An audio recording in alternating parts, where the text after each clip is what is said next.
to save you from the conservatives, or I'm going to save you from the punk rocker. You know what I mean? Yeah. Save me, and that's a way of doing it. You want to get a lot of likes. Today, I sit down with Jay Bakker to talk about online confrontations with progressive Christian pastors. Stay tuned. But one of the things when you said bishop, uh, I was gonna say I saw you paying your respects to Bishop Carlton Pearson and everything, and being present during that time, and just you're making it around. It looks like the world, and working in a lot of spaces and connecting with a lot of people, and you're doing a lot of good. So I just want to Well, lift that up first. well, Carlton has been a lifelong friend. I've known Carlton since I mean, before I knew people, like when I was a baby, and he was always on mom and dad's show, and he became a real mentor to me. And one of the things that happened is we both ended up, after he came out and said he didn't believe in hell, that he was inclusionist. He lost everything, and so he was doing a speaking engagement with me. So if he's doing a speaking engagement with me, he's come down. I don't speak to crowds of 10,000. Maybe 30 people, but we're in Las Vegas, but it's Las Vegas, New Mexico. Okay. I had just come out gay affirming, I guess, couple years earlier. So my audience had also, we both were evangelical, kind of had an evangelical audiences, even if we weren't if I wasn't super evangelical. And we just got to know each other and sit in the car, and we had a lot of chats, and we talked about hell, and he changed my life. And the week before he passed, I called Carlton on the phone to encourage him, and he ends up encouraging me the whole time, saying, "Don't stop doing what you're doing. Don't stop. Don't get offline." He's like, "You don't have to get a building, but you got to stay online. You got to keep talking to people and keep loving people. You're the future." And I was like, "Well, and I mean, I was always blown away by Carlton. So when I was able to be part of his memorial service and then asked to speak at his memorial service, um, yeah, it was really cool. This documentary I've been working on for the past few years about my mom, he's a big part of that documentary. We had him come in and talk about what it was like. So yeah, what a great, and that church there is really great to be a part of too. That was a church that when years ago spoke about being affirming right as I became an ally, and they lost a lot of their members because I did that. It's funny because they're affirming church now. So it's just been quite a journey to see that happen, like, and to be part of that. And that community, just so many great leaders there. Yeah, well, there are a lot of great leaders, and part of one of the reasons why I wanted to talk with you and to share this more broadly is because we both engage a lot of leaders, and there are a lot of challenging and yet important conversations that need to happen. And I just want to know, how can we as leaders have those conversations with each other without it descending into degradation and violence and physical or verbal attacks or online attacks of one another? It's tough. I don't think it's not, there's no perfect way of doing that. I mean, for me, well, one, I've always been a grace guy. Grace has always been my biggest thing. And I've also learned to allow, you know, one of my favorite sermons is this sermon by Paul Tillich that calls "You Are Accepted." And it's one thing to accept yourself as accepted, but then you have to learn to kind of accept others as being accepted. And so I've learned to kind of be patient with people who think differently than me and have conversations with them, because what I do is I learn about myself, and sometimes I even learn like why I'm triggered or why I'm angry or why. Yeah, so there's a lot to learn there.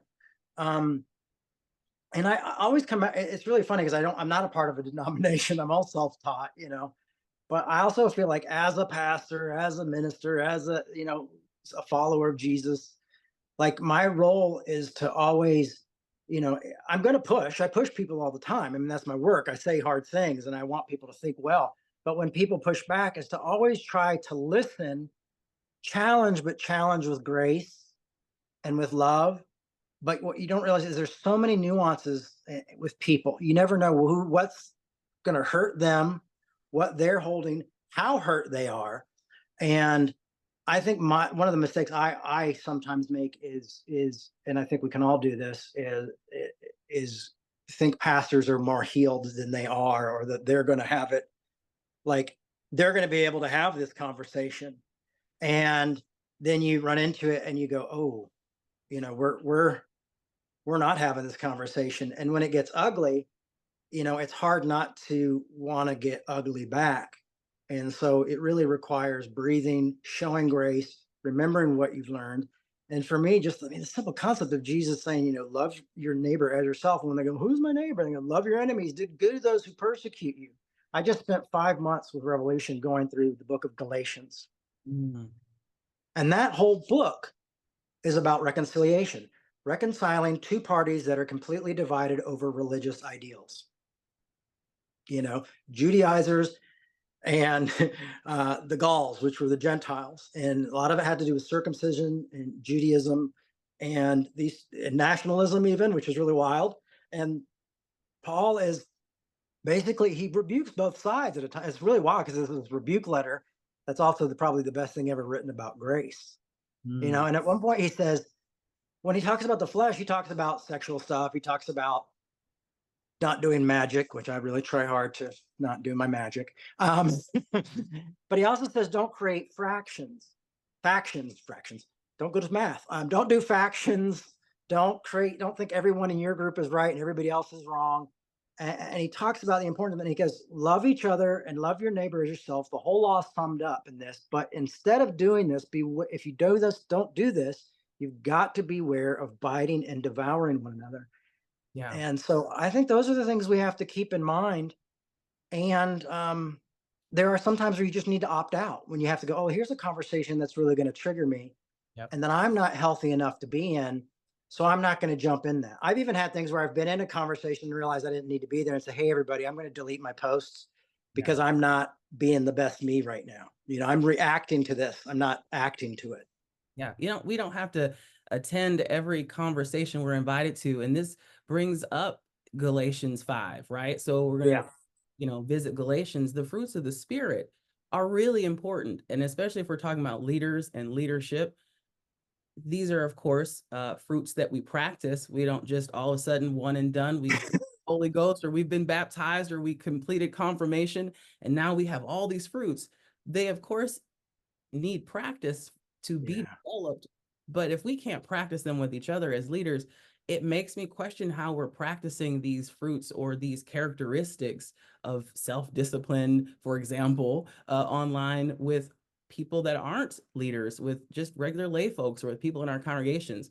So that leads me to the next question that I have. Do you think that some people really just attack you online and say stuff about you because of who you are in the world and who your parents are? Sometimes, but often I give the ammunition for people to say, it's so funny. Like I went to a conference recently, and everybody was like, a lot of the people on the conference kept saying the F word.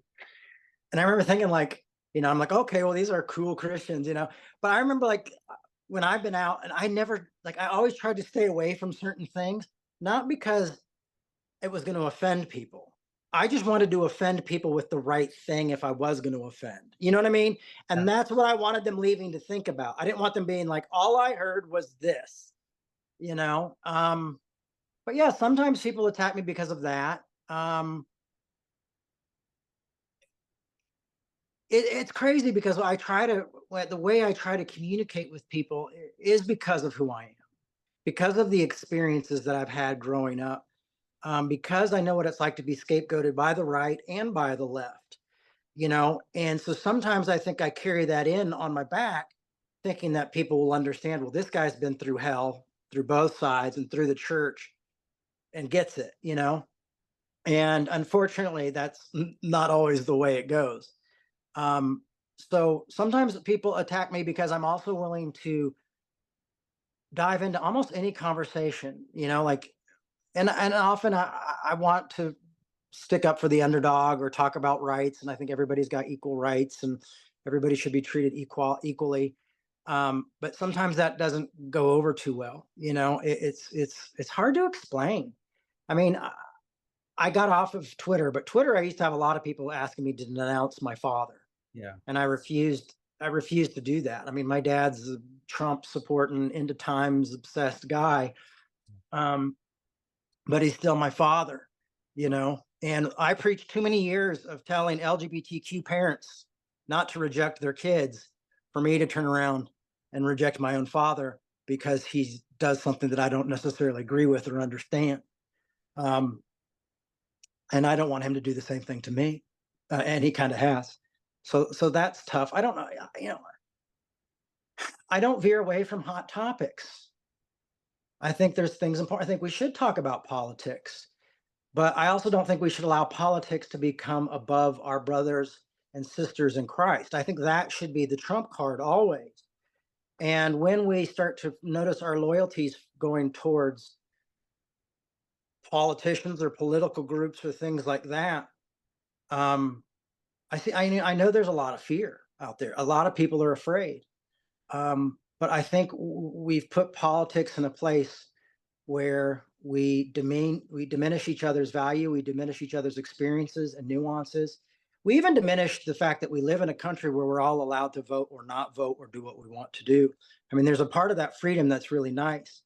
And what I've started to realize, when I was growing up, it was always the Christians who were like, "Don't vote for Democrats," because usually they thought the Democratic presidential candidate was the Antichrist, right? I was on a Christian television station, so I literally worked on a camera. And so I would hear this all the time as I had a Clinton Gore shirt on because I was, 17 and a rebel. I'd be like, Rebel. "Oh yeah, you think that's the Antichrist?" um, but but yeah, I feel like we forgot what's valuable, and we don't know, and it shows basic ways that we don't know how to love our enemies. We don't know how to disagree well. We don't know how to have tough conversations because we're all part of a change. We all have to be involved if we want true equality.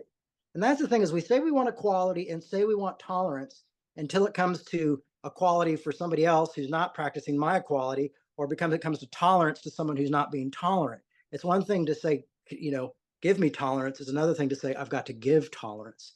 And so that is a struggle for folks, and sometimes it's a big ask, and I get that. Unfortunately for me, I'll often get cut off from that kind of conversation because someone else will be like, "Well, you're a white cisgender straight male," and for me, if it's someone in leadership, I often find that is just them using a trump card to shut me down. Oh yeah. Oh yeah. And that's one of the reasons why I enjoy having these kind of conversations with you, because people can say all they want that they know you because of what you post online, or that they see a white straight man so they just know you, but they don't know you. I've known you for many years, more than a decade, and I can't say I know you, but what I do know of you is that you're kind, that you care about people, that you are compassionate, and that you can have challenging conversations with people. The thing that I think happens is people identify with their politics instead of understanding that these are just ideas. Our Yeah. ideas are not our identity. So they feel like if you attack their ideas, then you're attacking Second, them. their identity. Yeah. If you disagree with them being a Republican or a Democrat, then you disagree with them as a human being. And I feel like that's why we can't have conversations with people, because people don't know who they are. And that's the thing, is we when Paul talks, go back to Galatians, says there's neither Jew nor Gentile, slave or free, male or female, but we're all one in Christ. And so that's often the thing of where we're supposed to find our identity. Now, you'll be surprised how many times I've used that verse in a talk and had people push back and be really angry because they want to be like, "No, no, my identity is in this, and you don't know what I've been through." Um, but we don't know what anyone's been through.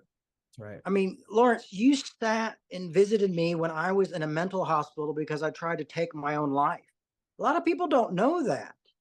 I'm not proud of that, but that's the facts of life, is that, I suffer from mental health issues. Like, we all have things. So we're all carrying baggage with us. Yeah. And we never know when we're going to be the last, I don't want to be the last negative thing that breaks the camel's backs in someone's life. And I feel as a leader, I've got to love everyone. I've got to love my enemy. And if I'm incapable of doing that, I need to reach out to someone else who can either help me do that or say, hey, there's something going on here that it's just beyond me. It's beyond my bandwidth. Maybe you could help this person out. That's right. That's right. And you are familiar with Resma Manikim, my grandmother's hands. We were in Minneapolis at the same time that this book had Yep. come out and really hit the scene. And now it's all over the world. But what you're naming is the fact that our trauma lives in us, and we don't know what people have gone through. We don't know what will trigger someone.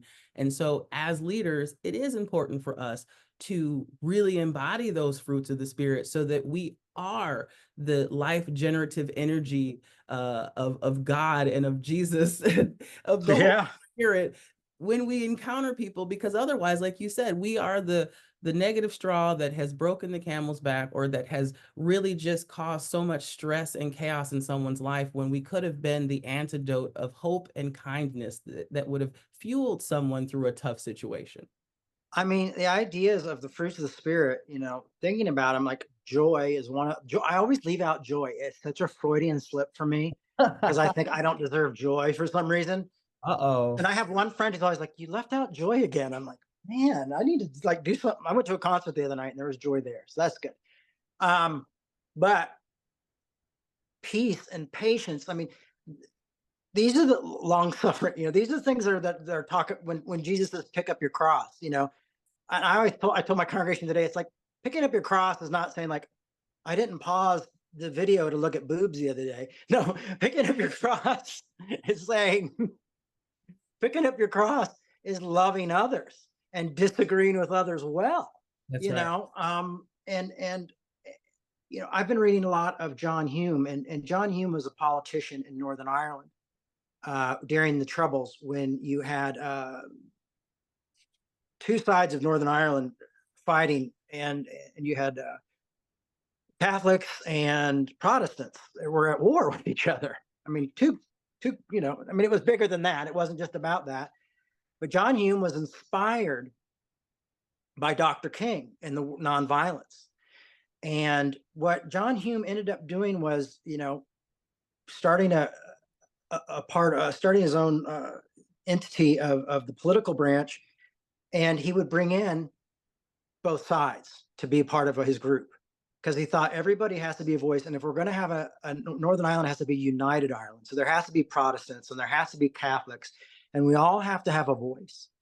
And so that's the thing is I think we often get the idea, well, if this person has a voice, we treat voices like it's pie, you Yeah. know, well, then I don't have a voice. Um, and that's not true. That is just not how it works. Let your voice be heard. We need more voices speaking up for this. And if we're going to talk about tolerance and we're going to preach tolerance and then not show tolerance to our brothers and sisters when they say, well, I don't want to vote this way, or I'm going to vote for Cornell West, or I'm going to, and then we judge them and we scapegoat them and say, well, they're the problem. They're going to, we've missed the point. We might be able to, I don't think there's anything wrong with saying like, well, I don't think that's going to be very helpful. Right. But to demonize somebody and say, "Well, you're going to destroy my," because I know politics, and I don't support capitalism. Okay, uh, so what? How do I vote if I don't want to have a capital? There's not one available for me. I've grown up in the punk rock world where you have people who are anarchists and things like that. And when all of a sudden we're telling them they can't vote their conviction because they need to be scared. And for me, that just rings such a familiar bell of growing up going like, if you vote for the left, if you vote for the Democrat, you're voting for the Antichrist. And it's just the type of thing of like, I don't want to give any politician that much strength. I don't want to give any government that much strength of who I associate with, who I love, and how I treat the other. It's just not, That's to right. me, that's not the way to go. I live in the prophetic. I want to have a plan and a picture for life, whoever gets elected, Yes. whichever candidate gets in office. We should have a plan for how we want things to go. our life doesn't start or stop based on an election. And what's sad is I see a lot of the same, and some people might get mad when they see this because they got mad at me last time. But when Trump was elected the first time, people were upset with me because I said, the world is not ending. Yeah. The world is not over. And horrible things have happened before and since then. Yeah. And if Trump gets elected again, the world won't end because of it. Will horrible things happen before then? Yes. Will horrible things happen after then? Absolutely. But what is our plan for moving forward? And what is our plan for engaging one another in ways that lift up and celebrate our humanity instead of trying to tear each other down because of divergent points of view? It's why that you said that, because when Trump got in, okay, literally Trump won, and I had to speak at a church that I'd never spoken at before. I am so sorry about that. Are you still there? Yeah. So when Trump got elected, I had to speak. I got invited to this Methodist, I think it was a Methodist church downtown Minnesota, near Familia skateboard shop. There's that big stone church. Yes, yes. And so I had to speak there, and I was like, how? Like, that was the day after. I was like, oh my gosh, this is not the time to have a guest speaker. And that was tough. Luckily, my little son, my ex-wife, but who was my wife at the time, brought in Milo, and he was really little. And Milo ran down the aisle of this big church and said, "Papa," and grabbed me and hugged me, and that kind of broke the ice for everybody. So we were able to have a little bit more of a conversation.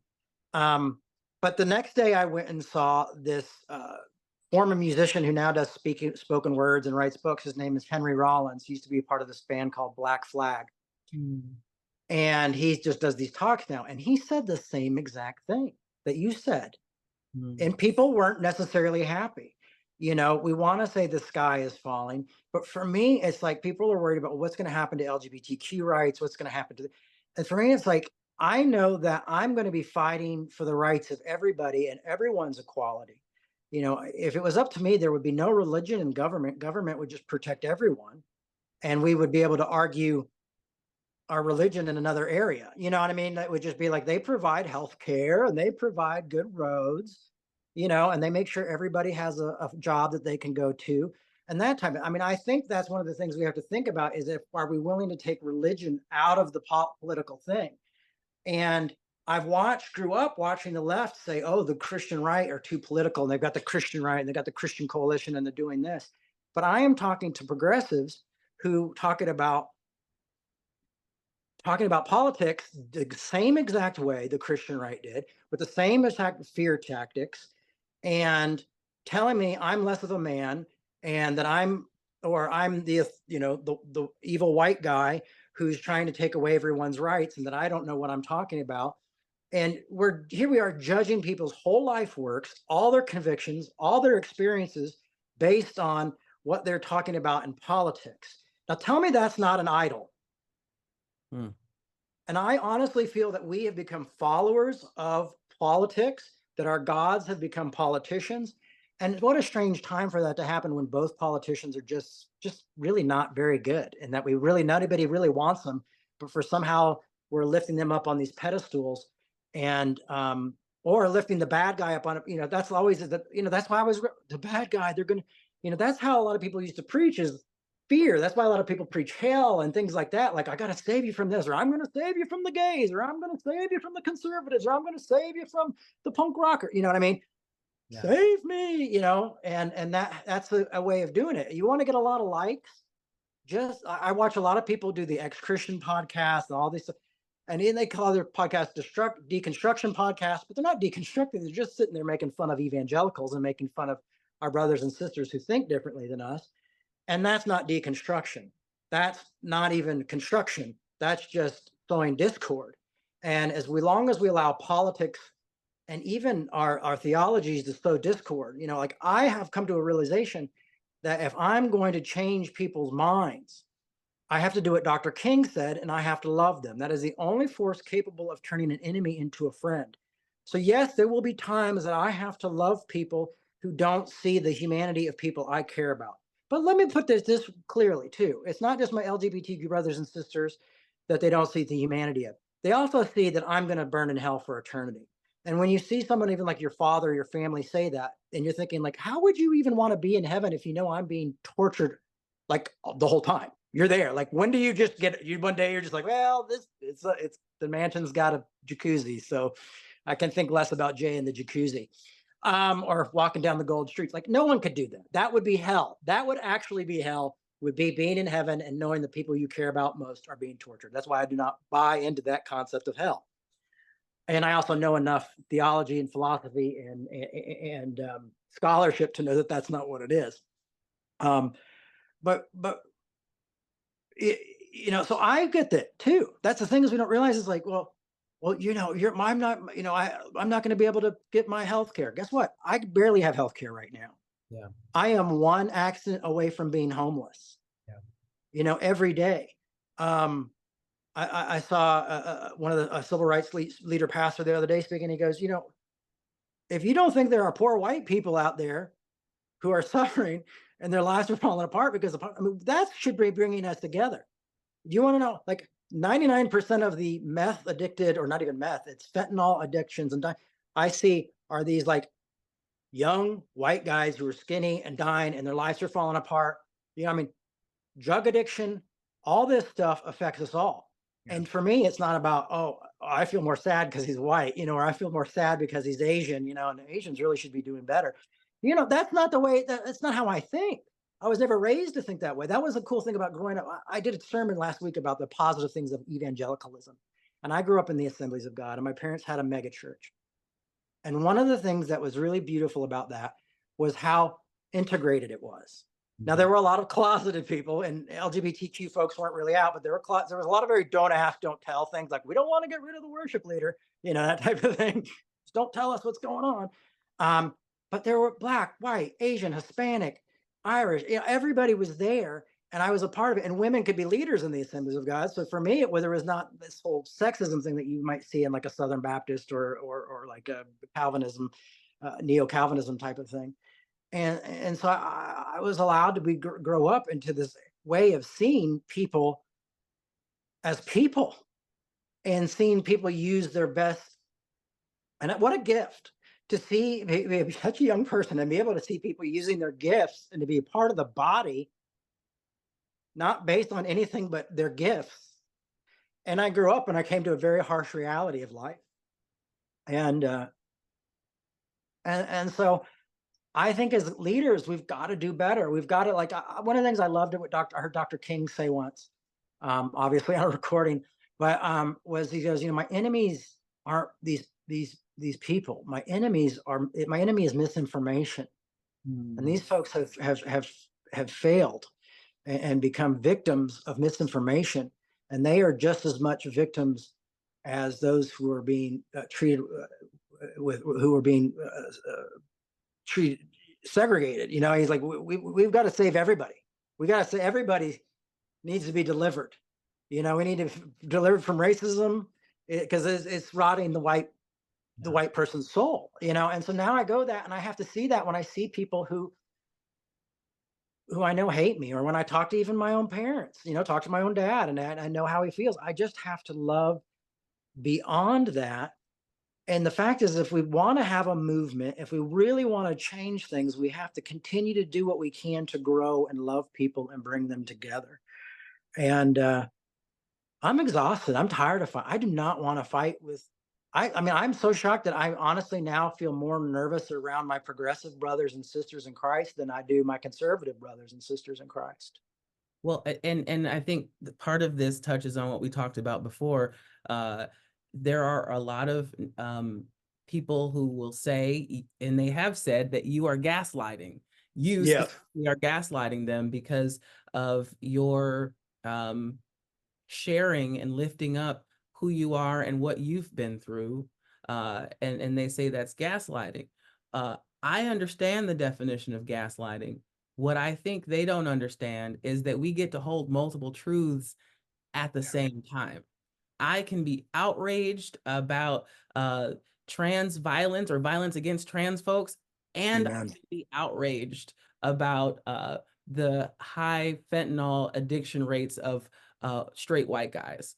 I can, and we talked about this probably about a decade ago now. If you don't remember this, I had a youth group member who wore a Yes. No, I think about that You almost remember that? every day. I think about that.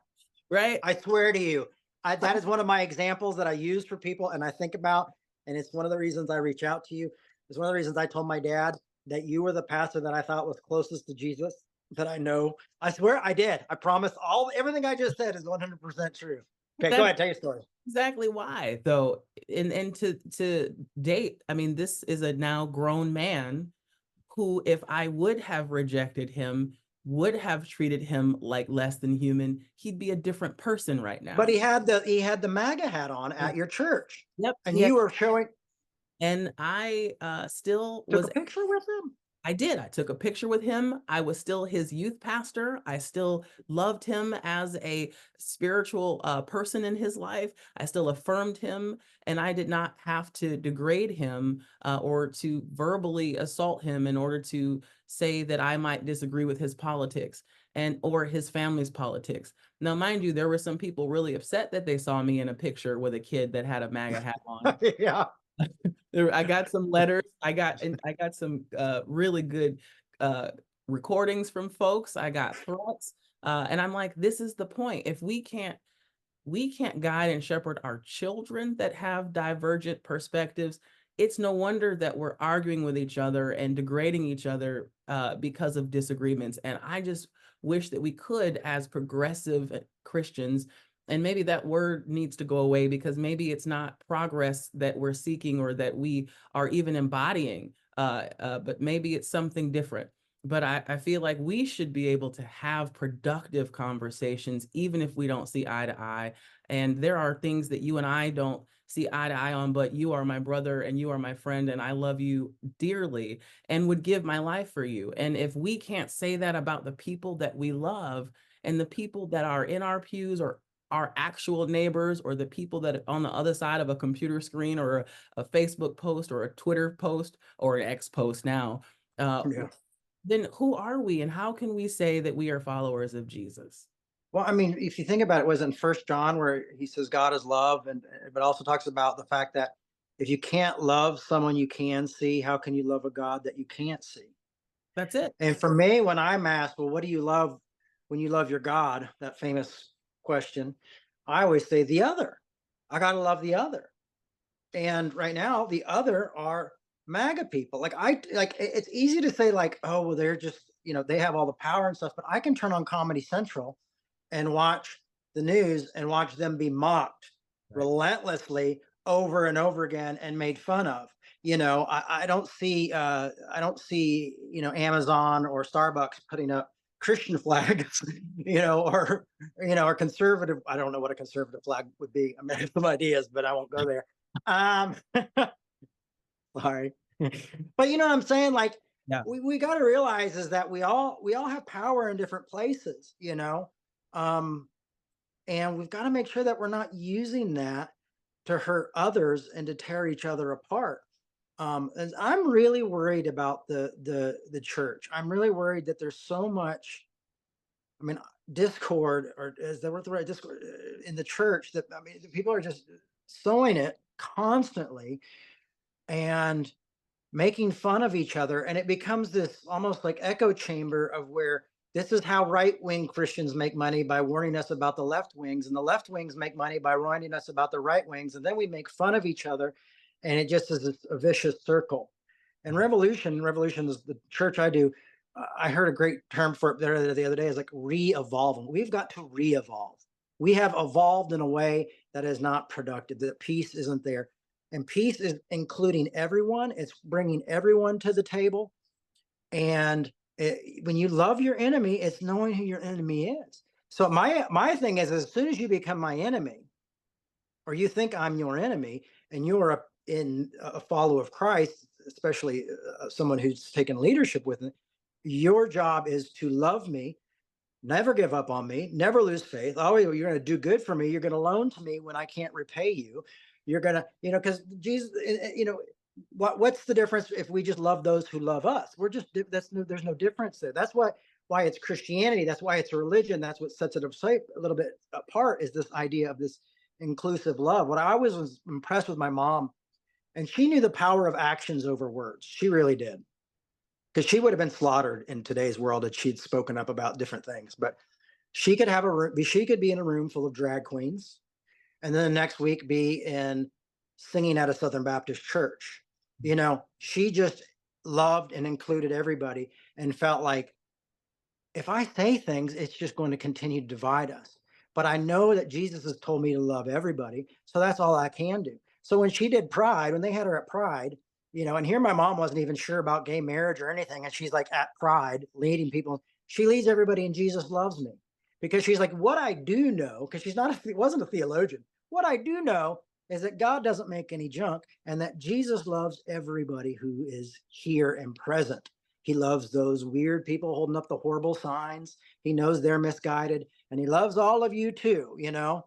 And so for me, I it's so funny, because the more I talk about peacemaking, the more I talk about this stuff, I honestly, this is really strange, is that I had some progressives the other day say, oh, well, what's so revolutionary about being a moderate? I was called a moderate, which, if you're a progressive, calling someone a moderate is an insult.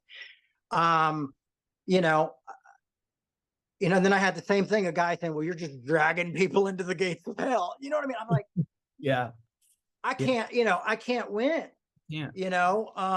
There's no way to win. But for me, it can't be about winning. And I think one of the things I have to work on is not letting people's opinions uh, hurt me as much as they do, because I am a very sensitive soul. But part of that sensitive soul allows me to want to love more people and stand up for their rights. Yeah.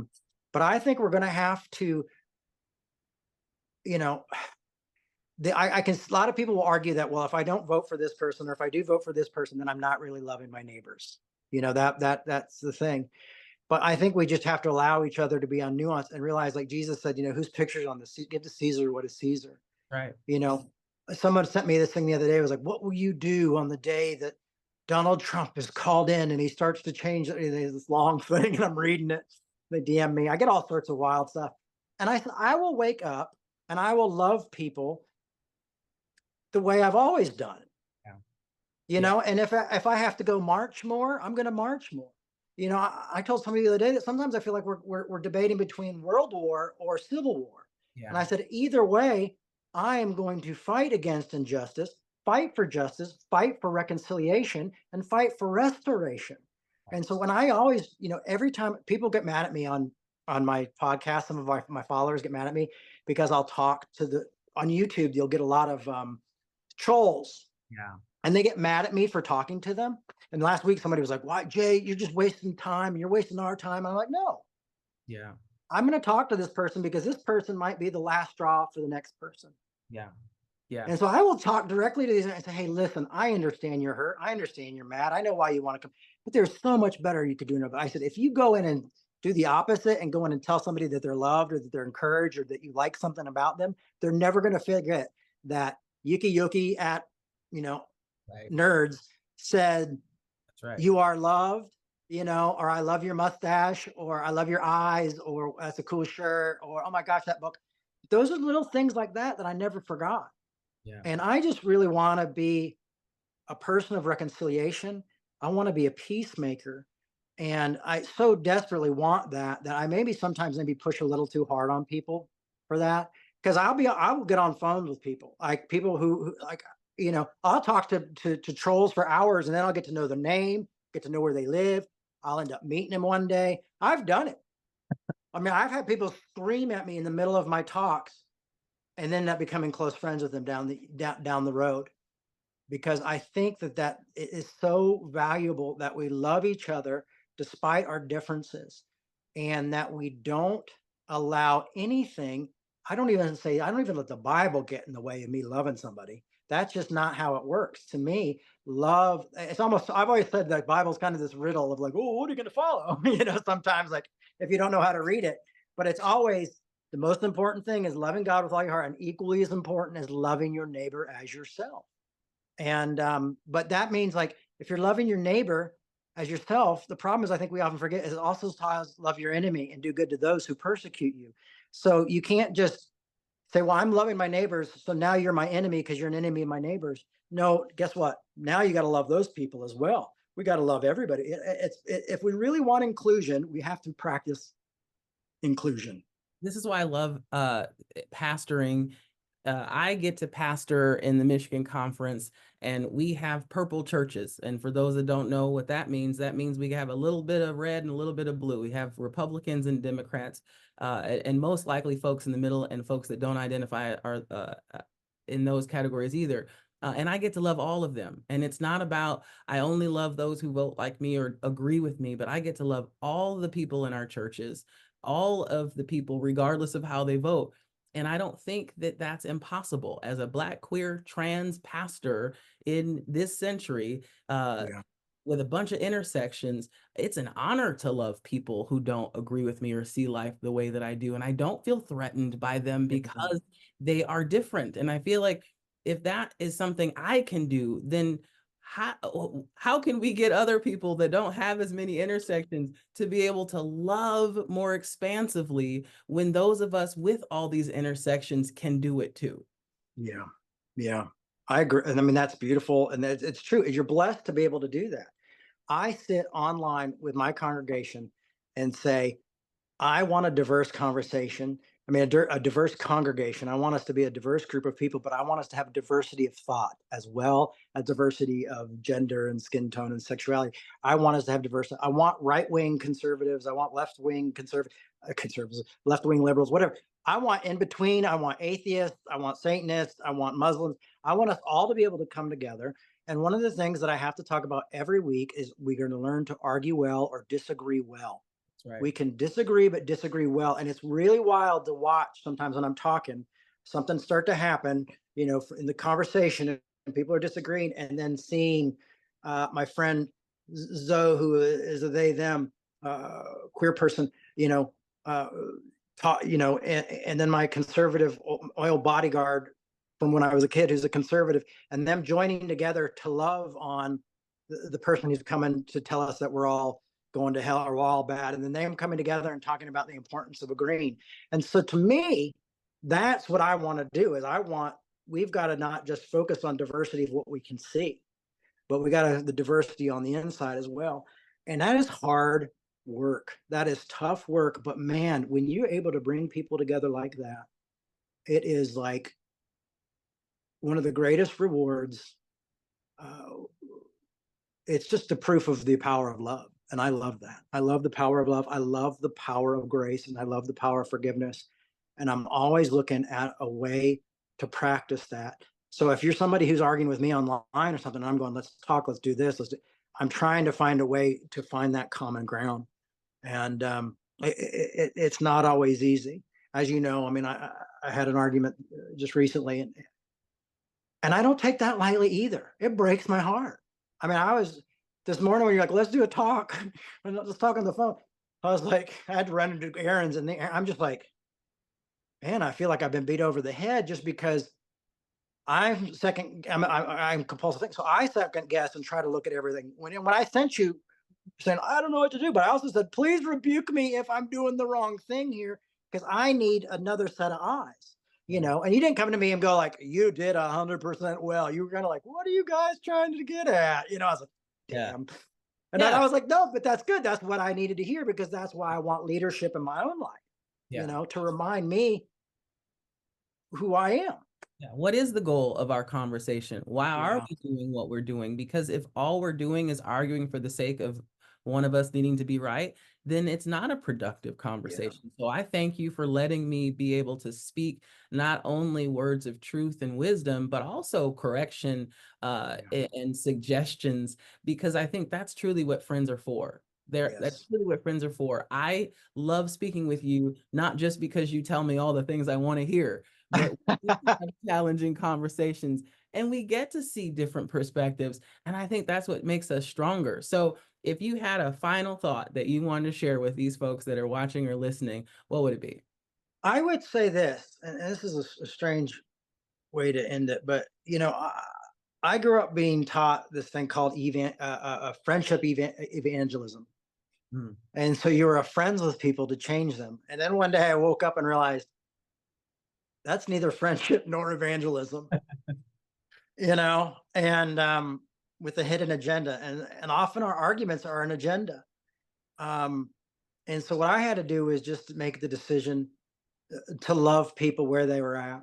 And I'll tell you what, it paid off so much in my life, especially in my congregation in Atlanta, because I had people who I really felt were part of the church who'd never stepped foot in the church because I wanted to be in the community, and we were in the community, and it was just loving people without an agenda, and listening to things and disagreeing, but disagreeing well with respect, so we could still see each other the next day, or maybe take a couple days, but still see each other.